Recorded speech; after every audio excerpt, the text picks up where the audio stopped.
Good morning সবাইকে। তো আজকে আমরা চললাম সবাই মিলে ঘুরতে। চলো কোথায় কোথায় ঘুরতে গেলাম সেটাই তোমাদের সাথে শেয়ার করব। তো অ্যাট ফার্স্ট আমি চলে গিয়েছিলাম টোটো করে আমাদের এখানে সামনের এক কালী মন্দিরে, অদ্ভুত কালী মন্দিরের প্রতিমা।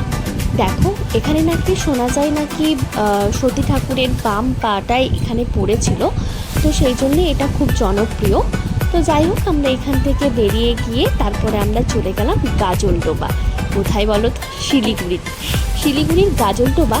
কম বেশি সবাই এই নামটা কিন্তু খুব ভালো করে জানে। যাই হোক, এখন আমরা গাজলডোবা চলে এসেছি। চারিদিকের প্রাকৃতিক ভিউটা শুধু তোমরা দেখো। সত্যি ফোনে কেমন লাগছে আমি জানি না, ভিডিওর মাধ্যমে তোমরা কতটা বুঝতে পারছো, কিন্তু সামনাসামনি সত্যি ভীষণ সুন্দর লাগছে। ওই পাশটায় মানে আমাদের এই ডান সাইডটায় ছিল ভোরের আলো, আর এই পাশটায় আমাদের গাজলডোবা মোড়টা ছিল। যাই হোক, এখানে যখন আমরা গিয়ে পৌঁছেছিলাম শুনলাম নাকি হাতি বেরিয়েছে, এই জন্য আমরা ভয়ে আর ফরেস্টের ভিতরে ঢুকতে পারিনি।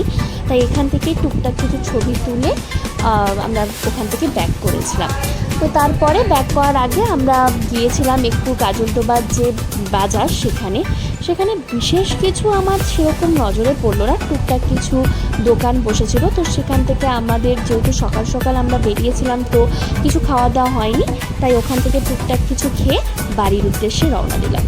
এই দেখো আসার পথে ভিউটা, জাস্ট ওয়াও, তাই না?